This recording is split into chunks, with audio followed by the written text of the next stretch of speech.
Bom, então, primeiramente, muito obrigada, à Abrata por ter me convidado para dar essa palestra e muito obrigada a todos por terem vindo, Como já falaram, sejam todos muito bem-vindos. Bom, então hoje a gente vai falar mais a questão da família, Como é que a família pode colaborar no tratamento. E aí é importante colocar para vocês, já que tem muita gente nova, que assim, as palestras têm uma sequência. Então, as primeiras palestras já falaram mais especificamente sobre o que é depressão e transtorno bipolar, como lidar com a depressão e transtorno bipolar e outras comorbidades, A nossa a gente vai falar mais especificamente sobre a família, tá?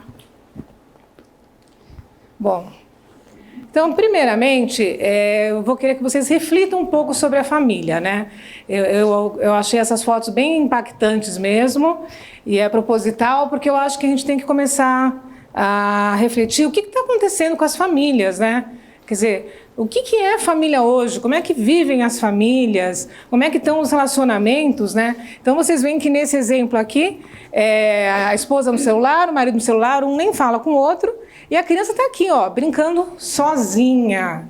Quer dizer, cadê a família, E aqui também, olha, tá vendo? A mãe, de novo, está no celular e a criança está aqui tentando, vamos dizer assim, ler um livro sozinha, De novo, o mais importante é o celular. Aqui, então, esse aqui eu achei mais impactante. Quer dizer, olha o rosto da criança, olha como a carinha da menininha de tristeza. E olha aqui, o pai no celular, a mãe no celular, inclusive a mãe grávida. Aqui também em relação às crianças, O que está acontecendo com as crianças? Quer dizer, como que as crianças brincam hoje? Então, olha que triste, As crianças estão tudo no celular, essa menininha quer brincar, mas todo mundo está brincando com o seu celular. E como é que é, já que a gente vai falar também do cônjuge, como é que é a relação conjugal hoje? Então, nesse exemplo também, Quer dizer, o casal está junto, mas não está junto, porque estão na mesma cama, mas ela está no celular, completamente longe, falando com outras pessoas. Então, gente, vamos refletir o que está acontecendo com as famílias, como é que estão os relacionamentos, vamos pensar um pouco mais, realmente o que é família, como dar mais apoio, mais carinho, mais atenção para as pessoas, Então eu falo, olha, e até tem mais alguns slides, que aqui também o casal separado, e essa também é impressionante, Os dois estão na mesa, mas não estão na mesa, porque ela está lá no celular, não está nem prestando atenção que ele está blindando. O que a gente precisa então? Precisamos de menos celular, menos WhatsApp, menos Facebook, menos Instagram e mais abraços e laços afetivos, Acho que as pessoas estão precisando muito realmente mais de uma família mesmo. E aí o que acontece? As pessoas veem hoje em dia no Facebook, no Instagram, é tudo lindo, maravilhoso, As fotos são sempre lindas, maravilhosas, está todo mundo bem, a gente até brinca com aquela família doriana, mas essa não é a realidade, gente. E o que é pior, aí as pessoas veem aquilo e acham que a vida delas não é boa. Só que a vida delas é muito boa, porque ali realmente o que as pessoas colocam não é a verdade, Ali realmente é só a pessoa gosta de aparecer. Mas se você for ver, realmente o que é uma família? Toda família tem qualidades e defeitos. Então, as melhores coisas da vida são gratuitas. Abraços, vamos abraçar mais, sorrisos, amigos, beijos, família, dormir, É importante dormir bem, eu vou frisar muito isso, amor, risos e boas lembranças. Então, depois disso, para vocês refletirem um pouquinho, eu sei que estou sendo chata, mas eu acho que está demais esse problema do celular. E, na minha opinião, a gente está virando escravo do celular. Eu acho que é ao contrário, o celular deveria ser uma tecnologia para ajudar a gente, e não ao contrário, As pessoas ficam direto no celular.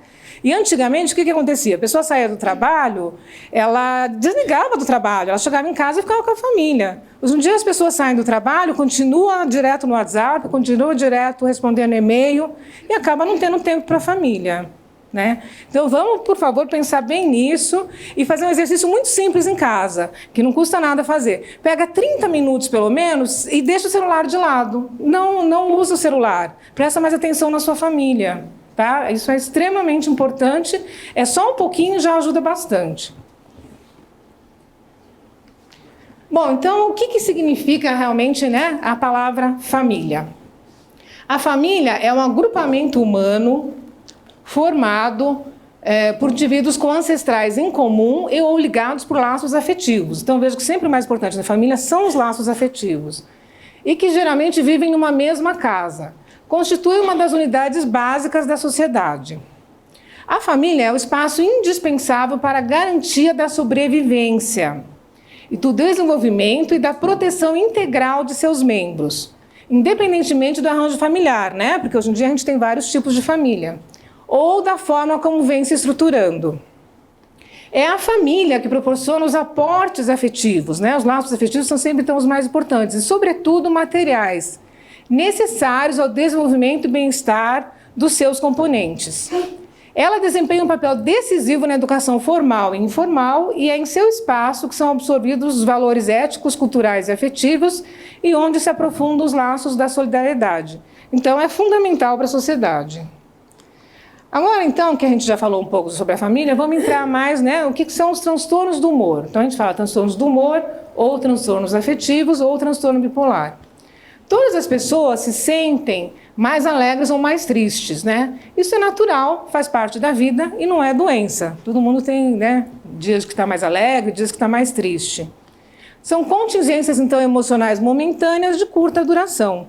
A diferença é que o transtorno do humor é uma doença psiquiátrica, é hereditário e é genético. E é caracterizado por variações no humor, tais como alegria, tristeza, irritabilidade, da energia, em geral a pessoa tem apatia, ela não tem ânimo para fazer as coisas, do jeito de sentir, pensar e se comportar, que são mais evidentes, isso aqui é importante, são mais evidentes, graves e duradouras, e quase sempre mais perturbadoras do que os altos e baixos do nosso dia a dia. Então, vou mostrar um gráfico para vocês que realmente é muito mais intenso. Dá para perceber, é bem diferente. Acontecem como crises únicas ou psíquicas, oscilando ao longo da vida. Podem ser episódios de depressão ou de mania, que seria mais no sentido da euforia, da exaltação. E, infelizmente, está associado a uma pior qualidade de vida. Por isso que tem que fazer tratamento. Então, esse gráfico, para vocês terem ideia, mostra bem, né, os tipos de transtorno bipolar. Então, por exemplo, o transtorno bipolar, ele é caracterizado por episódios depressivos, maníacos, hipomaníacos ou mistos, e é o que a gente chama de instabilidade do humor. Então, o tipo 1, que é o que a gente chama que é o mais clássico, vejam que assim, é bem intenso. Então, quando ele está na fase de mania, é uma fase muito intensa, e eu vou explicar depois para vocês o que é mania, essa fase de euforia. E pode durar dias, meses ou anos. E quando ele entra na fase de depressão, também é muito intensa essa fase de depressão e também pode durar dias, meses ou anos. Então é muito diferente de uma emoção do dia a dia. E tem o tipo 2. O tipo 2, a pessoa não tem uma mania, ela tem uma hipomania. Hipomania é um grau mais leve de mania. Então, às vezes, é até mais difícil de perceber. Porque a pessoa tem alterações, ela tem euforia, mas não é tão grave como na mania. Mas ela tem mais fases de depressão. Então, a gente fala que esse é o tipo 2 do transtorno bipolar. E para complicar um pouquinho mais, existe também o estado misto. O estado misto, por exemplo, é muito comum no consultório, o pessoal falar, nossa, esse paciente, essa pessoa da minha família, ela tem hora que, assim, de manhã ela não quer fazer nada. E à tarde, ela está ligada no 220 e quer fazer um monte de coisa. Então, o pessoal fala, parece que tem dupla personalidade. Né? É muito comum as famílias acharem, pô, não é possível, como é que de manhã não quer fazer nada e à noite está no pique? Isso é o que a gente chama do estado misto. Então a pessoa cicla no mesmo dia, ela pode ter depressão e mania no mesmo dia, tá? Então o que é a depressão, né? Quais são os sintomas mais frequentes da depressão? Uma tristeza, mas vejam que é uma tristeza profunda, então a gente fala que é um humor deprimido, fadiga, cansaço, perda de energia, dificuldade de concentração. Então é muito comum que na depressão o pensamento fica mais identificado e a pessoa tem dificuldade de se concentrar. Pensamentos negativos, a gente fala pensamentos disfuncionais. Então a pessoa ela tem muito pensamento negativo, ela fica extremamente pessimista, ela acha que nada dá certo, que tudo que ela fez foi errado, né? Ela se culpa muito. Pode ter insônia, aqui eu acabei não colocando, ou excesso de sono, né? Pode acontecer tanto uma coisa como outra. Perda do interesse ou prazer, a pessoa ela não tem mais vontade de fazer as coisas. Perda ou ganho significativo de peso, né? Algumas pessoas não conseguem se alimentar, outras, ao contrário, por causa da ansiedade, acabam comendo demais. Choro fácil, a pessoa fica direto chorando. Irritabilidade, vejam que a irritabilidade, vocês vão ver que pode aparecer tanto na depressão como também na fase de mania. Sentimento de inferioridade ou culpa excessivo. Dores no corpo, né? A gente fala dores somáticas, é muito comum, por exemplo, acabar tendo fibromialgia. Pensamentos recorrentes de morte, né? Então, quando a pessoa está muito mal, porque a depressão ela tem 3 estágios, leve, moderado e grave. Quando a pessoa está muito mal, infelizmente, ela pode ter realmente pensamentos recorrentes de morte para poder acabar com o sofrimento. Depois eu até vou falar um pouco mais sobre isso. E é a fase da mania, né? Então, a fase da mania é a fase que eu falei da euforia. Então, é o contrário da depressão. Então, a pessoa quer fazer várias atividades em geral. Então, em geral, ela começa vários projetos e acaba não terminando. Ela se empolga, quer fazer vários projetos ao mesmo tempo, acaba gastando demais e aí não percebe que está exagerado. Então, ela tem o que a gente chama de uma euforia, um humor para cima. Diminuição da necessidade de sono, então, em geral, ela dorme de 3 a 4 horas e acha que está ótimo, porque ela fala, bom, que bom, né? Não preciso dormir, melhor ainda, posso fazer um monte de coisa. Loquacidade, aceleração do pensamento. Então, em geral, o pensamento fica extremamente acelerado, fica muito rápido. A gente até fala que a pessoa fica ligada no 220, e aí ela começa também a falar muito rápido.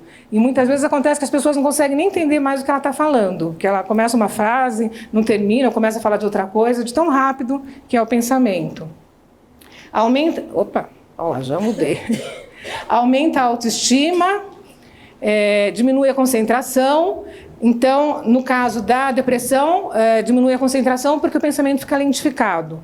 No caso da mania, diminui a concentração porque o pensamento fica acelerado. Então, como ela tem muitos pensamentos, né, a cabeça está a 1000, ela não consegue se concentrar, ela não consegue focar.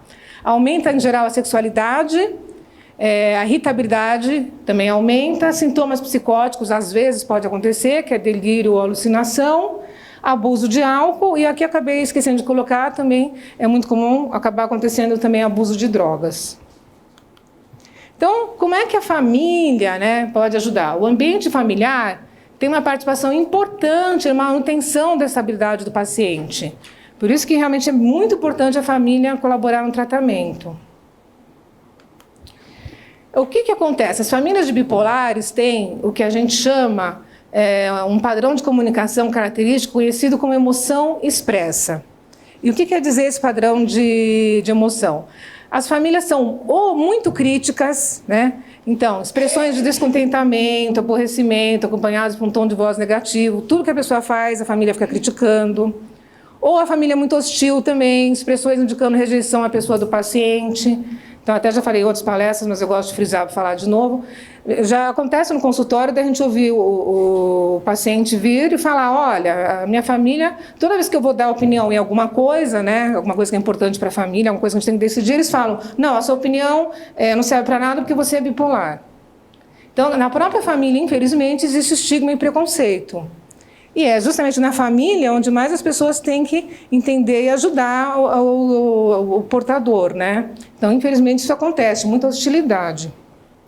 Ou, às vezes, acontece o contrário, que a gente chama de superenvolvimento emocional. Então, ou a família critica demais, ou a família é extremamente superprotetora, se preocupa excessivamente e acha que o paciente não pode fazer nada, né? O doente não pode fazer nada, então fala assim, não, deixa que eu faço. Não, mas eu quero fazer, né? Lavar a louça, enfim, qualquer coisa em casa para ajudar. Não, você é bipolar, deixa que eu faço, é melhor, pode deixar que eu faço para você. De novo, entendeu? Aí também é um estigma e preconceito, e agora para o outro lado, né? Porque a pessoa acaba querendo ajudar até demais. Não, deixa realmente a pessoa fazer. Cada um tem as suas qualidades e defeitos, cada um faz suas coisas no seu tempo. Então, isso significa que essas famílias expressam suas emoções de maneira intensa, né? Muito intensa. Algumas vezes explosiva, fazem muitas críticas e raramente têm paciência para ouvir os demais membros da família, né? E isso eu friso bastante. Quer dizer, gente, a gente tem que ter mais paciência um com o outro, né? Ultimamente as pessoas estão com tolerância zero. Qualquer coisa é motivo para brigar. A gente tem que ter mais paciência. Então, o que acontece? O estresse no ambiente familiar, né, essa instabilidade emocional que eu falei para vocês, é um fator de risco para o desencadeamento de uma fase maníaco-depressiva. Então, a gente sabe que quanto mais estresse, maior o risco de desenvolver uma crise.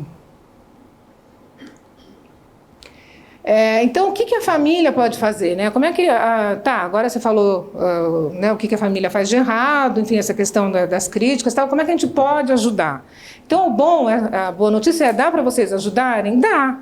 Vejam como é fácil. Primeiramente, aprender a reconhecer as manifestações iniciais, né, que a gente chama de manifestações prodrômicas da doença. E eu vou mostrar para vocês que dá para reconhecer esses sinais. Depois, mostrar para o paciente com tolerância, de novo a palavra paciência, né? Tolerância e paciência, que ele está precisando de ajuda, que às vezes ele não percebe. Ter em mente que no episódio de crise, a capacidade de avaliação e julgamento do próprio doente está comprometida. Então, quando ele entra em muita crise, muitas vezes, tanto de depressão ou de mania, ele não percebe. Ele não percebe que ele não está bem, ele acha que ele está ótimo. Então, é importante realmente a família perceber e realmente ajudar o doente. O que mais, né? A gente fala até que é uma família funcional, uma família que evita preconceito. Então, aquilo que eu falei do estímulo e preconceito. A pessoa é uma, a doença é outra. Então, assim, a pessoa ela tem as características dela, a personalidade dela, o comportamento dela. A doença tem sintomas e não são característicos da pessoa. Só quando ela está na crise é que ela tem esses sintomas. Eu vou mostrar isso para vocês. Evitar criticar, né, hostilizar ou culpar o familiar doente. Isso pode piorar o relacionamento, aumentar o estresse do portador da família e desestruturar a família. E também é importante a família também não se culpar, né? Muitas vezes também a família acha que é culpada. Gente, o que é importante aqui é não existe culpado. É uma doença e precisa de tratamento. Não adianta nada se culpar ou culpar o doente. O importante é se tratar. Informar-se, então, o que ajuda muito é o que vocês estão fazendo aqui. Informar-se sobre a doença e seu tratamento, que a gente chama de psicoeducação, e até convidaria todos para virem, na medida do possível, na maior parte das palestras psicoeducacionais, porque cada uma tem um tema, e dá para aprender muito. Com certeza vocês podem aprender bastante e ajudar mais seus familiares. Então, psicoeducacionais, que nem aqui o da Brata, para aprender a reconhecer e monitorar os sintomas, para ajudar o paciente a aceitar a sua enfermidade. Então, no caso da depressão, agora mais especificamente, além de dar apoio no tratamento, dizer-lhe que, né, para a pessoa que ela é importante, que se preocupa com ela, ou seja mais carinhoso e atencioso. As pessoas precisam muito, principalmente de atenção. Então, não obriga a falar ou acordar para a vida. Quando uma pessoa está deprimida, ela pode não ser capaz de dizer o que sente ou qual o tipo de ajuda que precisa. Então, o que acontece? Às vezes, nem ela sabe direito o que está acontecendo com ela. Ela está tão mal que ela não consegue perceber. Então, às vezes, você ficar do lado, você dar um abraço, você fazer um carinho, já ajuda. A pessoa sente que ela é querida, ela sente que ela pode melhorar. Não tente assumir o controle todo o tempo. Se verificar que a pessoa está fazendo as coisas de modo muito devagar, não se sobreponha nem faça tudo por ela. Que é aquilo que eu falei. A pessoa com depressão, ela vai ficar mais identificada. Ela vai fazer mais devagar? Vai. Mas isso não quer dizer que ela não consegue fazer. Quer dizer apenas que ela tem que fazer no tempo dela, né? Encoraje uma rotina diária sempre que possível. Ter algo a fazer, por exemplo, pela manhã, pode ajudar a pessoa deprimida a levantar-se na hora certa. Então, a pessoa está com dificuldade de levantar, não adianta ficar criticando ou brigando. Tenta lembrar, falar, bom, deixa eu ver alguma coisa que realmente a pessoa gostava quando ela estava bem, e aí convida ela para fazer isso de manhã, por exemplo, uma caminhada, né, um exercício físico, alguma coisa que vocês sabem que a pessoa, por exemplo, gostava de fazer, ir no parque. Que mais? Ajude a pessoa a perceber suas conquistas e experiências positivas. Então, é muito comum na depressão que a pessoa ela fica, como eu já falei antes, extremamente negativa. A gente chama de pensamentos disfuncionais. Ela só vê as coisas que ela faz errado. Ela não consegue perceber que, como qualquer pessoa, ela tem qualidades e defeitos. Todo mundo tem qualidades e defeitos. Então, é importante nessa fase frisar e mostrar para a pessoa que ela teve várias conquistas, que ela teve várias experiências positivas, que realmente ela é capaz, apenas ela está numa fase que ela não está muito bem. Ajude a pessoa a procurar tratamento. Então, encoraje a pessoa a contatar o médico ou o psicólogo. Em caso de maior gravidade, você mesmo deve buscar a ajuda da equipe médica. Então, como eu falei, às vezes a própria pessoa não percebe. Ela acha que ela está bem e que ela não precisa fazer nada. Então, se vocês veem que a pessoa não consegue perceber, vocês podem realmente ajudar ela e tomar uma atitude. Ajudar ela a procurar o tratamento adequado. Em relação à mania ou euforia, né? Então, também, além de dar apoio no tratamento, considere a diária discussão. Então, vejo que até eu gostei dessa figurinha, porque é bem isso, a pessoa fica tão irritada que basta falar lá um bom dia, que a pessoa já vai brigar, né? Bom dia para quê? Por quê? Então, é importante quando a pessoa está nessa fase, evitar começar a discutir, evitar, né, tentar não se envolver quando você vê que a pessoa está irritada, está discutindo. Pessoas com humor elevado estão vulneráveis e sensíveis, e apesar de sua confiança aparente, elas tendem a ofender-se facilmente. Então, vamos tentar evitar brigas, né? Não acredite que tem de participar dos inúmeros projetos e objetivos da pessoa. Tenha cuidado para não ser arrastado pelo humor maníaco da pessoa. Então, o que acaba acontecendo é isso, a pessoa ela começa a fazer um monte de projetos e ela acha que, nessa fase, ela acha que é o super-homem. Então, ela pode fazer vários projetos, ela consegue dar conta de um monte de projetos e ela começa a gastar excessivamente. E ela não percebe. Então, a família, nessa situação, tem que pôr limite, falar, não, realmente está exagerado. Então, estabeleça limites para determinados comportamentos. Se o comportamento da pessoa é muito arriscado ou abusivo, é a família que tem que mostrar, porque a pessoa muitas vezes não está vendo. Então, por exemplo, abuso de álcool, drogas, né? Vocês começam a perceber que a pessoa não bebia muito e agora está bebendo demais, por exemplo. Desinibição exagerada. Então, às vezes também acontece, né, que a pessoa começa a usar roupas muito curtas, muito decote. Em geral, por exemplo, essa moça não costuma usar, ela costuma usar roupas mais tradicionais. Então, você percebe que não é o comportamento que ela tem normalmente, é um comportamento que está diferente, já é um sintoma, ou um gatilho, como a gente fala, que eu vou explicar mais para frente melhor. Então, desinibição exagerada, ou dirigir em alta velocidade também é muito comum, né? Quando está nessa fase, a pessoa acha que ela pode tudo, então ela vai em alta velocidade, faz verdadeiras loucuras e o risco de acidente é muito grande, tá? Então é isso, não é para ter medo, é para colocar limite mesmo, que a pessoa, no primeiro momento ela reclama, depois ela agradece, porque eles veem que estavam realmente mal e que precisavam de ajuda. E em relação então aos dois, a depressão e a mania, o que dá para fazer, que então agora eu vou mostrar para vocês como é fácil e todo mundo pode ajudar.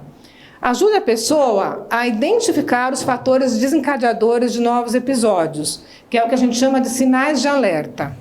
Falar com a pessoa sobre o que você e ela acham que desencadeia a doença, tá? Dá para perceber esses sinais. E avaliar como foi a influência desses fatores nos episódios anteriores. E também é muito importante, né, para todo mundo é importante, para quem tem transtorno do humor é mais importante ainda por causa da oscilação do humor. Estimular a pessoa a adotar um estilo de vida saudável. Então, quem já veio em outras palestras dos psiquiatras, vão ver que eles sempre frisam muito a importância do sono, sempre. É o que a gente fala de ritmo biológico. Então, é muito importante ter um horário para acordar, um horário para dormir. É muito importante ter uma alimentação balanceada, horário também para comer.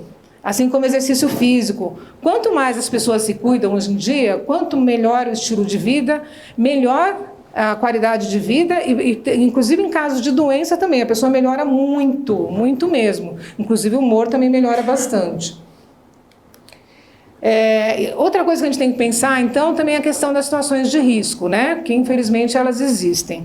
Então, situações de risco podem ser comuns tanto no período de depressão, como no período de mania.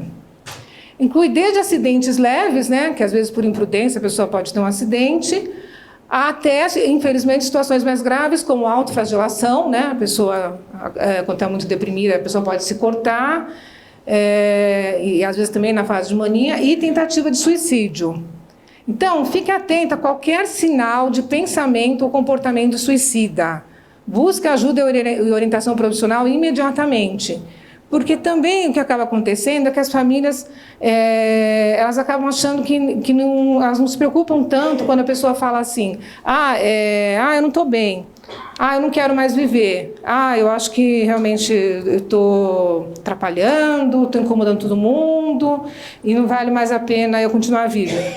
As famílias acham que a pessoa está falando isso e que ela não vai fazer nada, não levam a sério. Só que, infelizmente, acontece mesmo. Não é à toa que hoje em dia está tendo tanta tentativa de suicídio.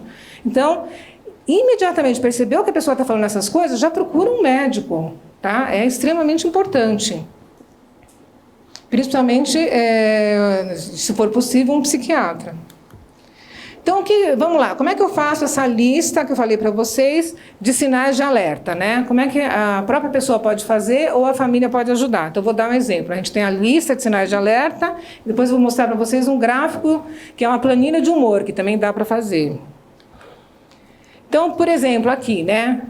A própria pessoa pode fazer essa lista, familiar pode ajudar, o cônjuge, amigo, e aí a pessoa começa a perceber, olha, como é que fica o seu humor?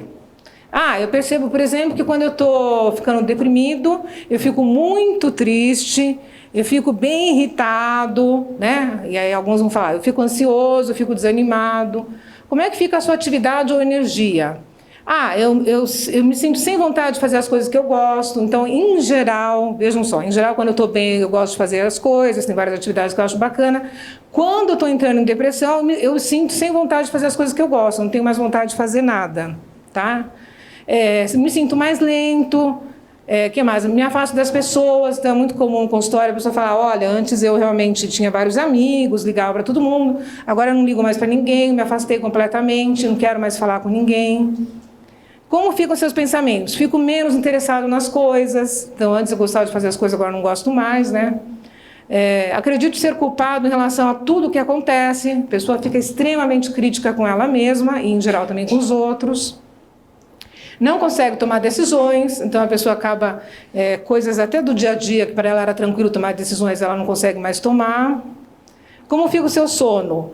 Acorda no meio da noite e não consegue voltar a dormir, né? Alguns relatam isso na depressão, e aí acaba dormindo o dia inteiro, quer dizer, acaba trocando o dia pela noite, né? Ou outros realmente, de fato, também dormem até demais. E a planilha do humor, olha como a planilha do humor dá para perceber bem as diferenças, né? E é fácil de fazer, não é assim tão complicada. Então vamos lá, como é que é o meu humor? Então, por exemplo, o meu humor, quando eu estou bem, eu estou contente, né? Eu estou normal, tem horas que eu estou mais alegre, tem horas que eu estou mais triste.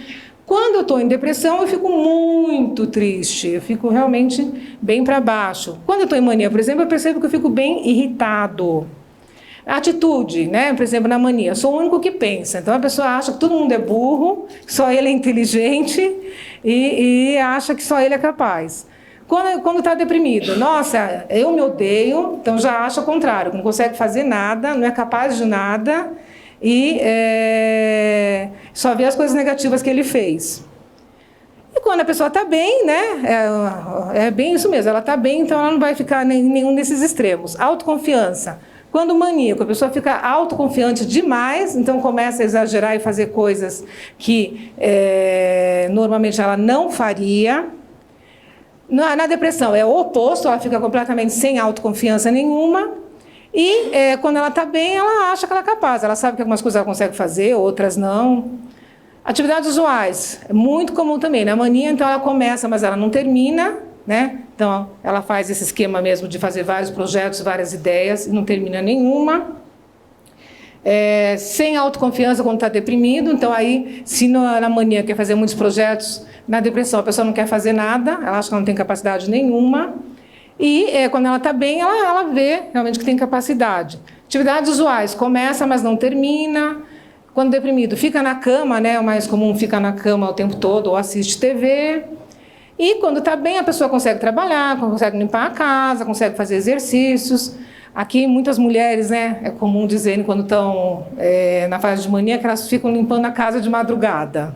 Porque aí, quando elas estão nessa fase, elas querem, de madrugada, ficar limpando a casa. Aí a família fica doida porque todo mundo quer dormir e elas querem limpar a casa. Atividades sociais, não aguenta ficar perto das pessoas, né? Muitas vezes exatamente porque está muito irritado, então, como ele se acha muito mais inteligente, qualquer coisinha ele já fica irritado, porque ele acha que ele é mais esperto, mais inteligente. Aqui no deprimido, ele não quer ver ninguém porque não se sente bem, e normalmente é uma pessoa que ela visita os amigos, ela visita a família, ela consegue ter uma qualidade de vida muito boa. Concentração, então, aquilo que eu falei para vocês, ela não consegue frear os pensamentos na mania, pensamento extremamente acelerado, é muito rápido o pensamento. Aqui a gente fala que é acelerado, e na depressão ela fica olhando, por exemplo, a página de um livro e não consegue ler. Então é o contrário, é um pensamento muito lento. Então ela não consegue se concentrar porque o pensamento está lento demais, ela não consegue focar. E aqui, por exemplo, normalmente quando ela está, o que a gente chama de estável, ela consegue ler o jornal, consegue ler livro, consegue se concentrar muito bem. E o sono, que é o que eu falei para vocês, que os médicos verificam muito isso, os psiquiatras, quando a pessoa está em mania, em geral, ela dorme de 3 a 4 horas e ela não acha que não precisa mais dormir, que está ótimo, excelente, e que aí o dia dela rende mais. Quando ela está deprimida, em geral, ela dorme o dia inteiro. E quando ela está bem, ela consegue realmente dormir o que a gente chama de as horas adequadas, que são de 7 a 8 horas, ou algumas pessoas falam de 6 a 8 horas. E aí também, né, até então eu estou falando mais como ajudar o portador ou o doente, mas a gente também tem que pensar na família, né, então no cuidador. Então o cuidador também precisa de cuidado, né, porque ele também precisa estar bem para poder ajudar o outro. Então, cuidadores, familiares e amigos dos pacientes com transtorno bipolar encontram-se muitas vezes num cenário de estresse emocional, aquilo falei para vocês, tem muito estresse. E é importante, então, um estresse emocional é importante, aumentando o risco de também desenvolver depressão e de outros problemas de saúde. Então, tem que ter um tempo também para cuidar de si mesmo, né? Então, o que dá para fazer? Usar estratégias que ajudem a lidar com o estresse, né? A própria pessoa perceber o que ela gosta de fazer, que deixa ela mais tranquila, que ela não fica tão estressada. Dividir ou delegar determinadas tarefas. Então é muito comum, né? As mães têm essa mania de... Elas querem fazer tudo em casa, então elas cuidam da casa, elas cuidam dos filhos, elas cuidam do doente e fica sobrecarregada. Então é importante realmente a pessoa aprender e ter a humildade de dividir ou delegar, né? Falar, não, eu realmente não posso dar conta de tudo, preciso da ajuda de outras pessoas. Eu também acho muito importante falar que frequentar grupos de apoio aos familiares de portador. Então, existe terapias familiares, mas eu quero dizer que a própria Abrata tem um grupo de familiares que é muito bacana e, infelizmente, poucas pessoas vão e ajuda muito. Porque quando você tem um grupo de apoio, a Abrata tem um grupo de apoio para os portadores, para eles poderem conversar, entenderem o que é a doença e trocar informações entre eles. E também, isso eu acho muito bom, um grupo para a família, para a própria família entender o que está acontecendo, entender como lidar, ver como é que as outras famílias fazem. Então, um grupo de apoio ajuda muito, tá? Depois vocês podem se informar melhor, que a gente tem lá na Abrata. Repõe as energias, arranja um tempo para fazer coisas que relaxem e deem prazer, né? Então, às vezes a pessoa gosta de yoga, alguma coisa assim, também já pode ajudar bastante, né? Uma caminhada. Desenvolva expectativas realistas em relação à doença. Então, não tem milagre. Se a pessoa não fizer o tratamento adequado, ela não melhora. Precisa realmente fazer o tratamento. E reconhecer que você também tem necessidades, tá? Então, é basicamente isso. Agora eu vou passar para a Lucy, que ela vai falar mais sobre o transtorno do humor em crianças e adolescentes. E vou falar para vocês, vou passar, que esse livro é o que eu me baseei para a minha palestra, né? Eu sou coautora dele, é um livro do Gruda. Para vocês terem ideia, a gente se baseou nos psicoeducacionais do Gruda, que era justamente isso, as perguntas que o público fazia, e a gente viu o que todo mundo tinha mais dúvida para a gente fazer esse livro. E a gente tem um outro que chama Guia para Cuidadores de Pessoas com Transtorno Bipolar, que ele é gratuito, basta baixar no site da Abrata. Então, vocês vão ver que muita coisa que eu coloquei está nesse guia para cuidadores, e o que é bacana é que não precisa gastar nada, é só vocês baixarem gratuitamente, que tem no site da Abrata, que é www.abrata.org.br, né? Tá? E eu vou passar então para vocês verem. Então, obrigada. Como eu trabalho com terapia cognitiva comportamental, a gente trabalha muito pensamento e comportamento. Então, eu queria pedir para o pessoal em casa fazer esse exercício, que ajuda muito a diminuir o estresse familiar. É muito simples, basta as pessoas pensarem um pouquinho, né? Se dedicar 5 minutos em casa, por exemplo, já ajuda bastante, né? A melhorar o ambiente familiar. Obrigada novamente, como a Denise e como a Marta falaram também, pela presença de vocês aqui. Bom, eu vou falar sobre os transtornos afetivos, muito particularmente sobre jovens. Eu trabalho com o grupo de jovens na Abrata, com adolescentes, mas eu quero deixar bem claro assim, que a adolescência hoje vai dos 12 aos 30. Então é com essa população que eu estou trabalhando, tá? Então eu vou falar muito sobre isso. Os transtornos afetivos do humor a gente considera que eles são... e hoje está muito vulgar isso, está muito popularizado isso, né?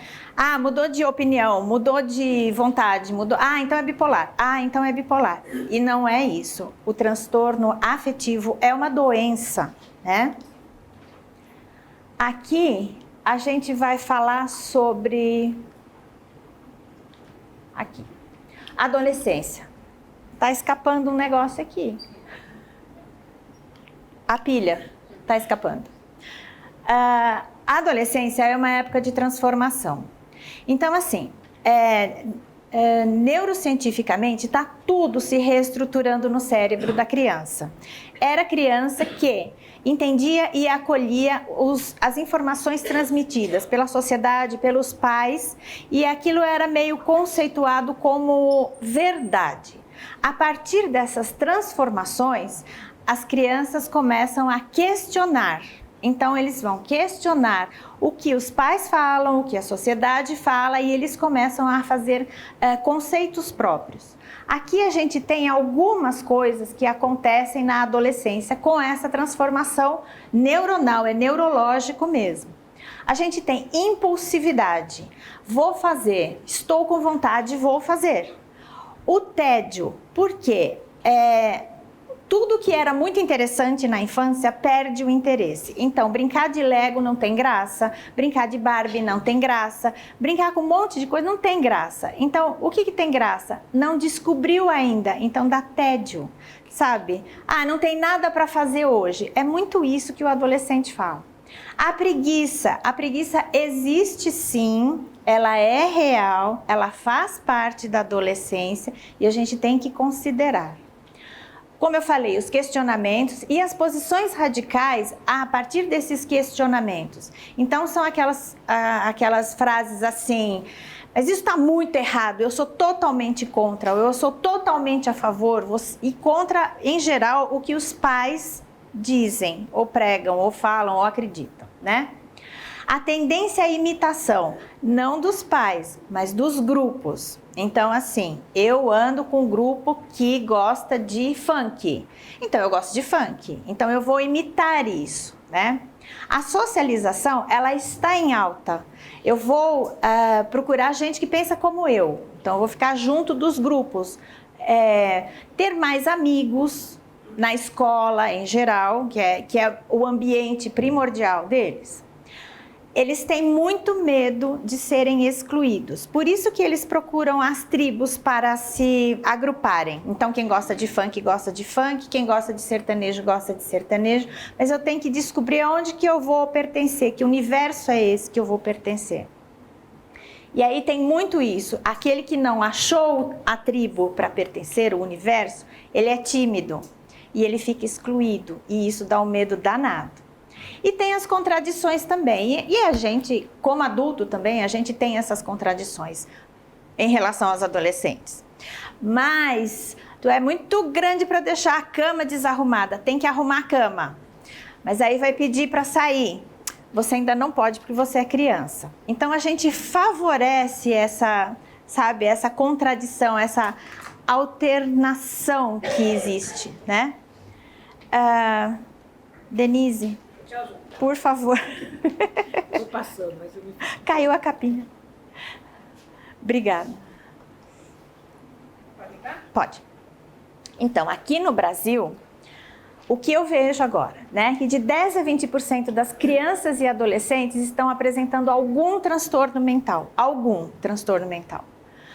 A maioria dos transtornos mentais se desenvolve antes dos 25 anos. Então, é um olhar que a gente tem que ter mais atento, tá? A gente teve em 2014, os índices não foram reajustados mais recentemente. A gente teve quase 3 mil suicídios e teve um aumento de 10% da taxa entre jovens de 15 e 29 anos. Então, isso aumentou muito. Em 12 anos, aumentou 10%. É a terceira causa de morte entre jovens entre 10 e 14 anos e a quarta causa de morte entre jovens de 15 e 29 anos. As meninas têm mais tentativas, os meninos são mais exitosos, Então as meninas pensam, executam, não chegam a finalizar. Os meninos executam e finalizam, tá? O adolescente deprimido, ele tem um risco 3 vezes maior de tentar o suicídio. E é mais ou menos isso que eu vou falar, tá? Então a gente tem o suicídio nos transtornos de humor, ele é responsável por 36%. As drogas menos e os transtornos de personalidade 11%, como personalidade borderline, esquizofrenia, tem esse índice. Nos transtornos de humor, e aí eu me dedico muito assim, a depressão bipolar e a depressão, tá? A gente conseguiu falar mais sobre isso a partir daquela série, 13 Razões Porquês, né? A partir dali e da Baleia Azul, começaram-se a divulgar através das redes sociais o que isso faz, o que isso causa, como assim, as crianças estão se matando, Aí a gente começou a falar sobre isso, porque até então, apesar da gente ter, por exemplo, Shakespeare, né, com Romeu e Julieta, que é uma coisa antiquíssima, a gente era meio tabu falar sobre suicídio, entre jovens ainda por cima. Então era uma coisa antinatural, vamos dizer assim. A partir daquilo, a gente começou a falar e começou mesmo a considerar índices e o que está acontecendo. Aí a gente trabalha na depressão bipolar e na depressão do jovem. O que é a ideação? A ideação, quando o jovem está deprimido, depressivo, ele começa não é idealizar, ele começa a ver que a situação dele está tão ruim que deve ter alguma saída. Ou, como eles dizem, a saída é única, só tem uma saída. Isso já vai dando assim, sinais que está começando a pensar em alguma coisa. Sempre existem outras saídas, sempre existem outras possibilidades, sempre tem alguma hipótese, alguma consideração, sempre tem. Mas quem está depressivo começa a achar que só existe uma saída. O planejamento vem em seguida a ideação. Então é assim, como eu vou planejar? Como eu vou fazer isso? Vou deixar uma carta, vou fazer isso público, vou fazer isso escondido. É um planejamento que às vezes o jovem conta para um amigo muito íntimo. Às vezes, ele publica em redes sociais onde a família está bloqueada. Então, eles têm Insta, eles têm Face, eles têm Snap, eles têm Twitter, mas a família não tem acesso. Os amigos têm. E aí, eles podem publicar como eles estão planejando o suicídio. A tentativa muitas vezes, de várias formas, né? Comprimidos, injeções, bebida, drogas, os excessos. E a tentativa quando amigos ficam sabendo, de repente eles podem avisar a família, ou a família percebe, e aí corre-se para um pronto atendimento, pronto-socorro, né? O êxito é quando infelizmente já não dá tempo de fazer mais nada, né? Nós tivemos muitos casos em colégios onde os jovens acabaram se atirando de prédios de andares altos, inclusive das próprias instituições ou de casa mesmo, e a família acaba encontrando, tá?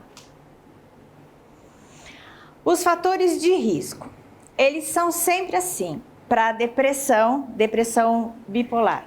Biológicos, genéticos, psicológicos, sociais, culturais e eu acredito hoje muito ambientais. O ambiente promove demais isso, tá? Então a gente deve ficar atento a solidão. Não ficava, não andava sozinho, não se trancava muito no quarto. Adolescência é uma questão da caverna, se fechar no quarto para se reconhecer, o corpo está mudando, tem todas essas condições e alterações, mas ficar muito tempo sozinho no quarto. Falta de diálogo em casa. Ah, não dá para falar com a minha família porque eles não me entendem, então não fala. A questão de gênero é outra coisa importante. Hoje, como tudo está sendo muito possível, os jovens eles estão tentando se identificar com muitas coisas possíveis e isso gera conflitos. E esses conflitos também podem desencadear um risco para não ser aceito em algum lugar ou para até mesmo não se aceitar. O uso de drogas, isso aí é generalizado.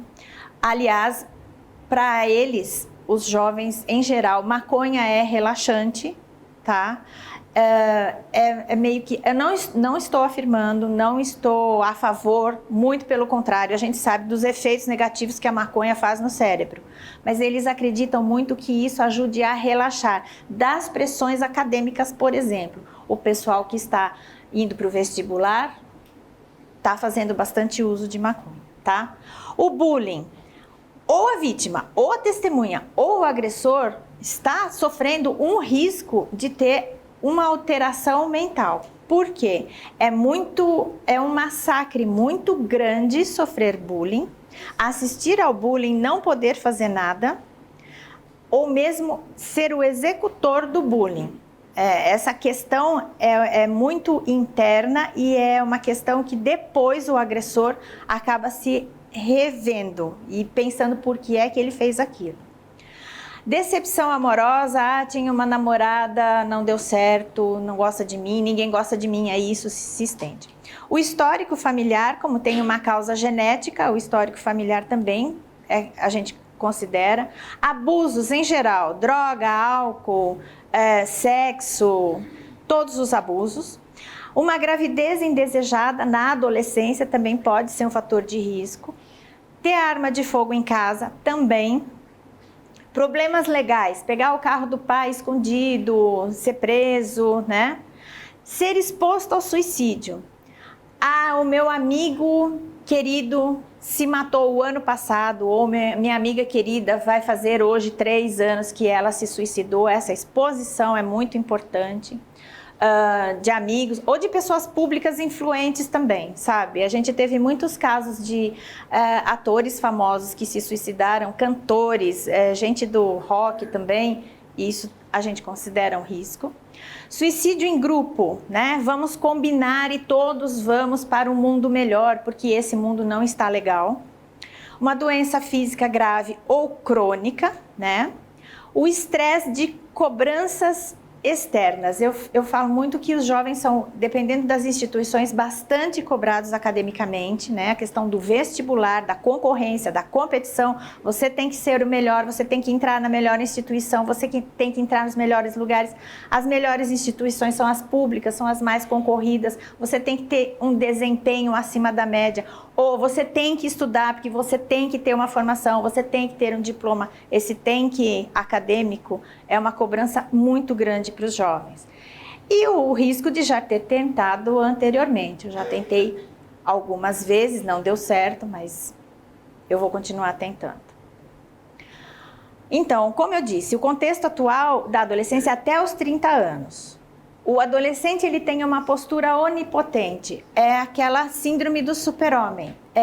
No ápice do desenvolvimento deles, eles estão com tudo muito num funcionamento absurdamente, extremamente ótimo, né? A questão da atenção. A gente brinca que os adolescentes e as crianças nasceram chipados. Compra uma televisão nova e vai ler o manual. A gente lê manual, eles não leem manual, eles vão apertando o botão lá e põe a televisão para funcionar. A gente pega o celular e fala, como é que faz para... Aí eles já sabem. Então, eles têm essa questão, eu sei mais agora do que os meus pais. Isso é uma postura onipotente. A desinformação. É engraçado, eles escrevem assim, muitos textos nas redes sociais, mas eles são incapazes de procurar uma grade curricular na internet. Então, eles não têm muita informação e eles querem só a informação seletiva. O que é interessante para eles? Eles não querem se informar sobre muitas coisas. O que é muito particular para eles, eles sabem, né? Os modelos familiares, como a Denise mostrou, a família está no celular o tempo todo, eles também vão ficar no celular. Então, esse é o modelo que a gente está vivendo agora, né? As exigências acadêmicas e de mercado de trabalho, é o que eu disse também, o mercado de trabalho, você vai estudar, você vai se formar, porque você tem que trabalhar, você tem que trabalhar num lugar de excelência. A gente como pais, a gente quer o quê? Que os filhos tenham sucesso, que eles tenham saúde, sucesso, se deem bem, tenham relações amorosas ótimas, sem problemas. A gente não quer problema que eles tenham nenhum. Só que essa não é a real, né? Então a gente tem o quê? Competição, problema, relacionamentos que não dão certo. Eles estão com falta de perspectiva. Então o mundo para eles não tá legal, tá? Então, eu falo sobre a abordagem precoce. Como que a gente tem que ficar atento? A gente tem que ficar muito atento na postura, que é o que a gente vê, e no discurso, que é o que a gente ouve. Então tá. Alterações significativas na personalidade ou nos hábitos. Falava com todo mundo, era super de boa, agora não conversa mais, se tranca no quarto. Comportamento ansioso, agitado ou deprimido. E queda no rendimento escolar. Isso muito a escola contribui para a gente saber.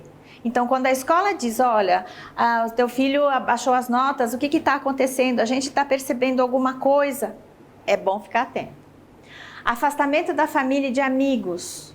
Né? Não quer mais ir para festinha, não quer mais encontrar vovó, essas coisas. Descuido com a aparência. Tomar banho é um problema. A gente considera que na adolescência isso é um problema, mas se isso se intensifica, é uma coisa para a gente prestar atenção. Perda de interesse por atividades que gostava. Gostava de andar de skate, não quer mais. Gostava de jogar futebol, não estou afim. Perda ou ganho repentinos de peso, né? Principalmente para as meninas, a questão dos transtornos alimentares. Isso é uma coisa para a gente prestar atenção. Mudança no padrão usual de sono.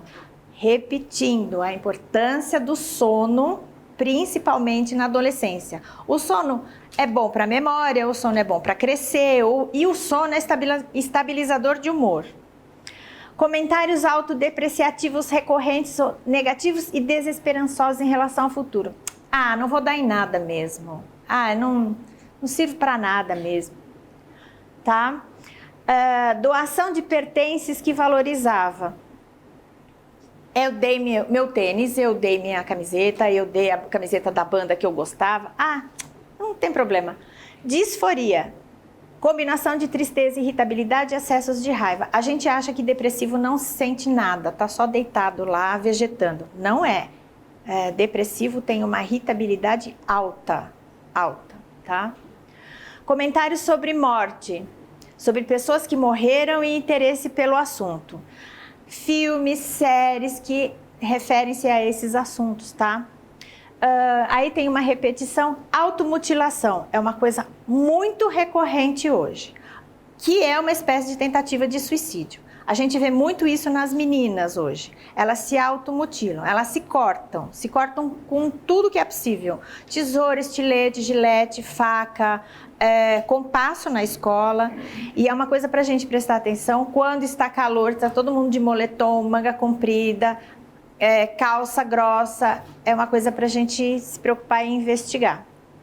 E a expressão clara, o velado de querer morrer por fim a vida. Não tem mais jeito e é aqui que eu quero acabar com tudo, tá? Não podemos minimizar, sabe?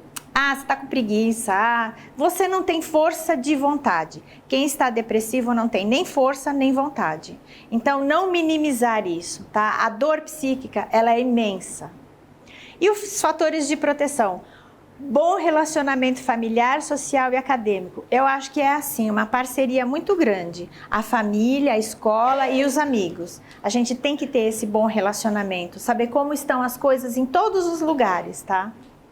Tratamento médico e psicoterápico. Realmente, o remédio, dependendo do grau, ele é importantíssimo. A psicoterapia é fundamental. Poderia vir na cesta básica, inclusive, mas não vem. Então, todo mundo poderia procurar um atendimento psicoterápico em vários locais para poder falar sobre si, o que pensa, o que sente. Dependendo do grau, procurar um psiquiatra. Diálogo, sempre, sempre conversar, sempre é possível falar. Qualidade de vida, como a Denise falou, né? Boa alimentação, atividade física, sono regular. A questão da autoestima, isso acontece muito quando a gente participa e se sente pertencente de grupos. Então, grupos iguais fazem com que a gente tenha uma autoestima mais elevada. O envolvimento em projetos sociais, hoje é muito legal que a moçada está se ligando na questão do voluntariado. Então, ser voluntário de alguma coisa, com alguém que está precisando de algo que você tem, é muito favorável para os jovens. E pertencer a grupos, realmente é isso que faz com que eles se sintam bem e valorizados, a questão da autoestima, com objetivos bem positivos. Fala do grupo da Brata, esqueci de falar, de adolescente. Então, a gente tem o grupo de adolescentes na Brata, ele é quinzenal. E a gente conversa sobre todas essas questões que envolvem esse pensamento de quem tem transtorno bipolar, quem tem depressão